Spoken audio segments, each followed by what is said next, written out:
ஓம் முருகா போற்றி, கந்தா போற்றி, கடம்பா போற்றி, கதிர்வேலா போற்றி. அறுபடை வீடு கொண்ட முருகப்பெருமானே போற்றி போற்றி. என் செல்ல குழந்தையே, நீண்ட நேரமாக உன்னிடம் ஒன்றை சொல்லவே இந்த திருச்செந்தூர் முருகன் காத்திருக்கின்றேன். என்னை நிராகரித்து விடாதே என் செல்லமே.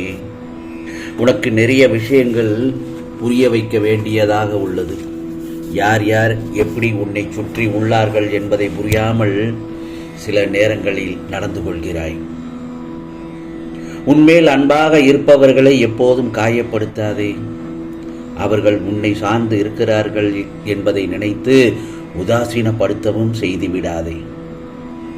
வாழ்க்கையில் நீ சாதிக்க வேண்டும் என்றால் தேவையற்ற பேச்சை குறைத்து தீர்க்கமான செயலில் ஈடுபடு. நான் சொல்கிறது புரிகிறது தானே? நான் கொடுத்த தைரியத்தை எங்கே தொலைத்தாய்?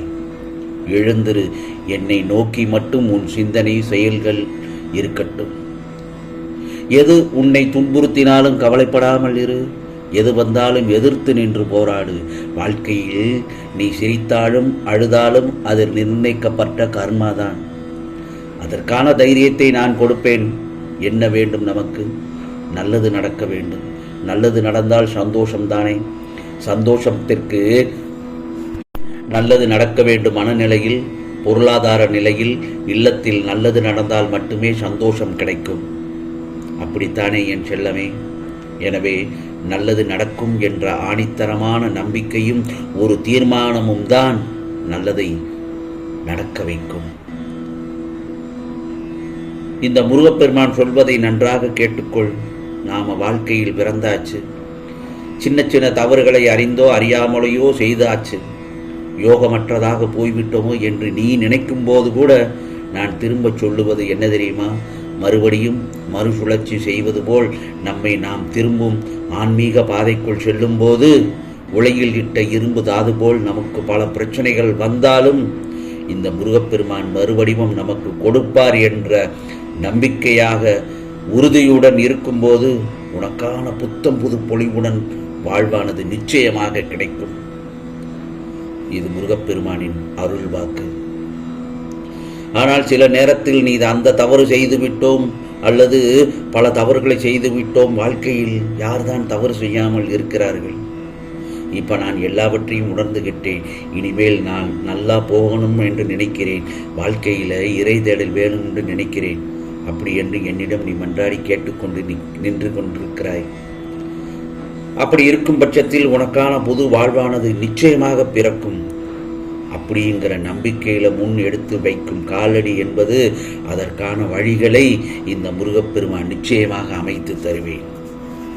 பின் நீ படிப்படியாக நகர்ந்து முன்னேறி வருவாய் என் செல்லமே. அப்படி இருக்கும் பட்சத்தில் என் செல்ல பிள்ளை நீ ராஜயோகத்தில் இருக்கப் போகிறாய். ஒரு நாள் போவது ஒரு யுகமாக தெரிகிறது என்று நீ புலம்புகிறாய். என்னை நோக்கி பிரார்த்தனை செய், முருகா முருகா என்று. உனக்கு இழைக்கப்பட்ட அவமானங்களை பார்த்து கொண்டு நான் சும்மா இருப்பேனா? ஏன் உனக்கு வீணான மனக்குழப்பம்? எதற்காக இந்த பதற்றம்? ஏன் இந்த வீணான கவலை? அனைத்தையும் விட்டுவிட்டு உன் வேலைகளை பார்த்து கொண்டே இரு. நான் உனக்காக வேலை செய்கிறேன். நீ என்னிடம் வைக்கின்ற வேண்டுதலை கேட்டேன். நீண்ட காலமாக உன் வாழ்க்கையை சிதைத்து வருகின்ற பிரச்சனையில் இருந்து இப்பொழுது விடுதலை பெறப்போகிறாய். இந்த நல்ல காலை பொழுதில் உனக்காக இது நல்லதொரு செய்தியை தான் நான் சொல்ல வந்திருக்கிறேன். இதுவரை எத்தனையோ சங்கடங்களிலிருந்து உன்னை விடுவித்துள்ளேன் என்பது உனக்கே நன்றாக தெரியும். ஏனென்றால் உனது உன்னதமான நிலையை தாழ்த்தி தோஷத்தை ஏற்படுத்திய கிரக நிலைகளாகட்டும், மேலும் உனது வளர்ச்சியை கண்டு பொறுக்க முடியாதவர்களால் உனக்கு ஏற்பட்ட தாங்க முடியாத பாதிப்பாகட்டும், கவலைப்படாதே. எதையும் நான் சுலபமாக நிவர்த்தி செய்வேன். உனது பிள்ளைக்காக, உனது குடும்பத்திற்காக என்னென்ன வேண்டினாயோ அவற்றையெல்லாம் நான் நிச்சயமாக செய்து கொடுப்பேன். நீண்ட காலமாக நீ அனுபவித்த வேதனைகள் இதோ விரைவில் முடிவுக்கு வரப்போகிறது. இப்போது உள்ள பிரச்சனைகள் எல்லா பிரச்சனைகளில் இருந்தும் நீ முழுமையாக விடுதலை பெறப்போகிறாய். நான் இருக்கும்போது நீ ஏன் பயப்படுகிறாய்? உனக்கு யோகத்தை திருப்பிவிடும் வழியை செய்வேன். உன் நம்பிக்கை தளரும் விதத்தினான செய்திகள் வந்தால் தைரியமாக எதிர்கொண்டு இரு. தைரியமாக அதை கேள். பயப்படாதே. வெள்ளம் தலைக்கு மேல் போவது போன்ற சூழ்நிலைகள் ஏற்பட தோன்றத்தான் செய்யும். அப்படி ஒரு சூழ்நிலை வரத்தான் செய்யும். எதை கண்டும் பயப்படக்கூடாது. ஏனென்றால் உன்னை காக்க உன் முருகப்பெருமான் நான் இருக்கிறேன் என்பதை நினைவில் வைத்துக்கொள். அதே நேரத்தில் இன்னொன்று சொல்கிறேன். நீ பேசும் செய்யும் காரியங்களை கவனமாக செய்ய வேண்டும். உனது வாழ்க்கையில் நீ ஒன்று நினைத்திருப்பாய், ஆனால் அதை புரிந்தவர்கள் அதே கோணத்தில் அதே மாதிரி தான் புரிந்து கொண்டிருப்பார்கள் என்பது இல்லவே இல்லை. என்றைக்கும் பேசுவதற்கு முன் கவனமாக யோசித்து பேசு.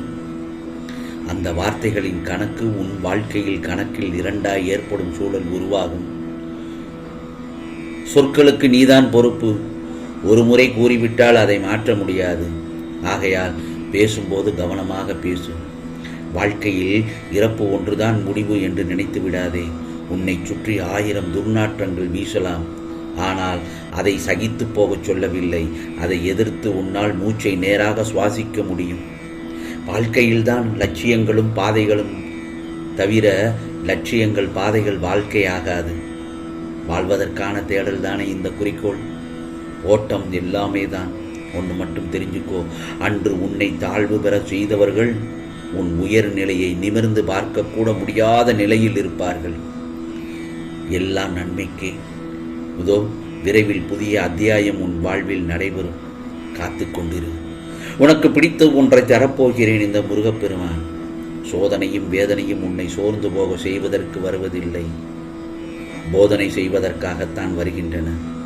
ஆகவே போதனையை உணர்ந்தால் உனக்கு சாதனையாக மாறும். எவ்வளவு? 100% சாதனையாக மாறும்.